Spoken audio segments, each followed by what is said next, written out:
Hello there. Hey man, how are you? I'm doing great. I grew up with Mortal Kombat and I came of age to Resident Evil, so I'm very excited. Oh, fantastic. Um, and out of respect for that excitement, I'm just gonna jump right in. Okay, great. I'm ready. This movie's scary. First act. I wasn't expecting it to be so scary. Tell me about when you're writing for this particular game. Deciding on a tone. Well, I think, I'm making a movie called Monster Hunter. Monsters, they're in the title, and you think about monsters, they're generally not friendly things. And when you play the game can be surprising.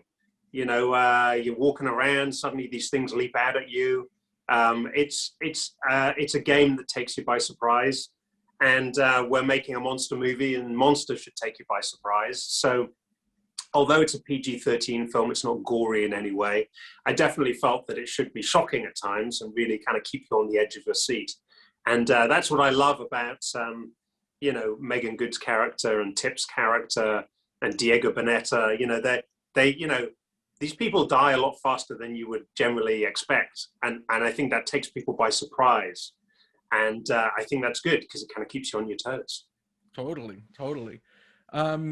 So in the early stages, tell me about, deciding what monsters you were going to use and which ones you were going to have to kind of put a pin in until later.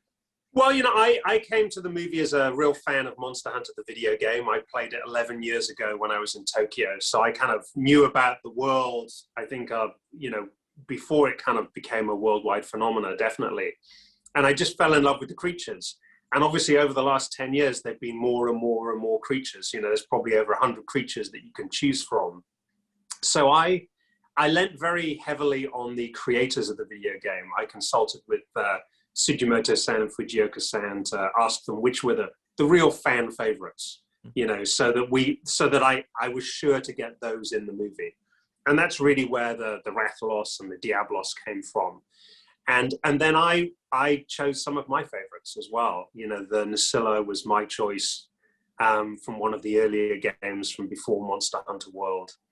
And the rationale for choosing the creatures was not just which are the most popular creatures, which are the creatures the fans would like to see, but also which of the creatures will deliver us an action scene that's different to the action scene you just saw.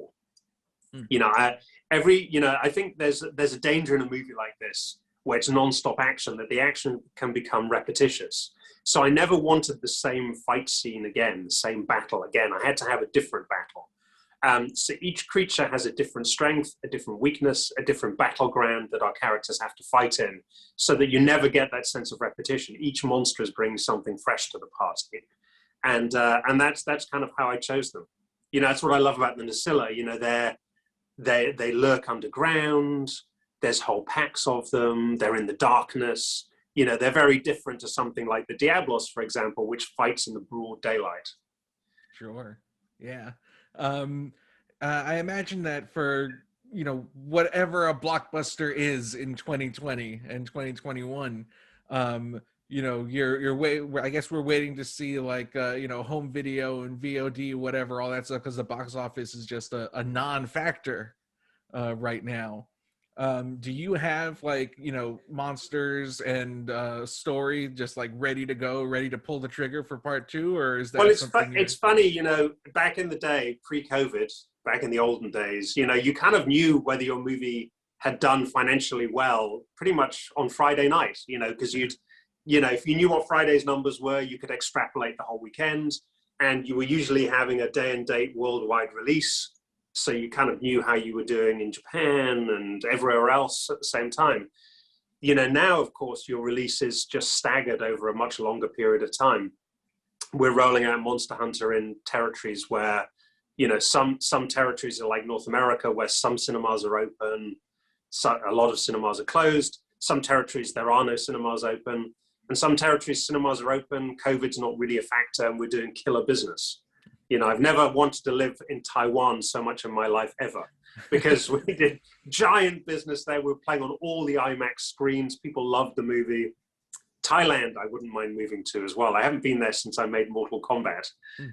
and and Monster Hunter did huge business in Thailand, which is it's so that's really pleasing. And with North America, although box office across the board is tiny compared to how it used to be, it's been good over the last kind of 8 to 9 weeks that we've been on release. I've been checking out the charts, and Monster Hunter, other than the Croods, Monster Hunter has had the lowest percentage decline of any movie in the top 10, which to me says that people are really enjoying the movie and they're going back and seeing it again, and the movie's really holding well.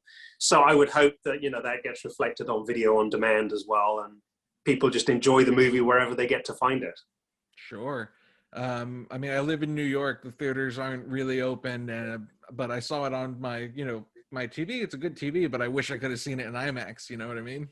Well, that's what I built it for, was a big screen experience.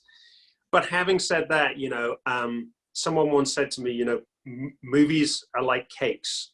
It doesn't matter where you slice them; they need to taste good. It doesn't matter, and movies, it doesn't matter where you watch them; they need to play. And I've watched Monster Hunter because I've done all the different versions of it. I've watched it on an IMAX screen, I've watched it on a regular screen, I've watched it on a TV screen, and I've also watched it on my iPhone. And I've thoroughly enjoyed the movie, no matter what format. So, it's a movie that's got a lot of heart, and it's a lot of fun, and it's a very immersive movie, I think, no matter where you watch it. So obviously, the bigger the screen you can watch it on, the better, but it's still a great 2 hours. And I think it's the right movie for right now, because the world, the shape it's in right now, it's a fun time to escape to a different world for a couple of hours, and Monster Hunter definitely allows you to do that. Do you have long-term franchise plans, or are you the kind of filmmaker who plays it one sequel at a time? I'm always one movie at a time. I feel like so many potential franchises kind of came to grief because they spent so long thinking about, the whole arc of the franchise, that they forgot to make a really good movie for the first film. And guess what? If the first film isn't great, no one's going to want to see the sequel. Right, exactly. It doesn't matter how much pipe you lay and what your mythology is and what your plans are. You've got to concentrate on one movie at a time, in my opinion. Sure. It's funny you mentioned Mortal Kombat earlier. I feel like 2021 is the year of, I mean, they were games first, but Resident Evil and Mortal Kombat are both getting new movies in 2021. Do you have any involvement in those, or are you going as a fan? Have you seen them at all? I have no involvement, and I haven't seen anything. So I'm excited to see what they do with it, Sure. I have one last question. There's the legend of the mythical lost Event Horizon footage. Are we ever going to see that? Is there hope in my lifetime that we'll get to see that 4K Blu-ray, or is that? I think at this point, if you want to see Lawrence Fishburne go through more hell, I have to have him again and de-age him and like shoot some of that material one more time. Because I don't know if that footage is really out there anymore. That's a shame, but still a great movie. Any way you cut it, like you said. Thank you. Well, thanks so much. It's been a delight to get to talk to you. I'm such a huge fan of your work, and Monster Hunter is, another hit for you. Thank you so much.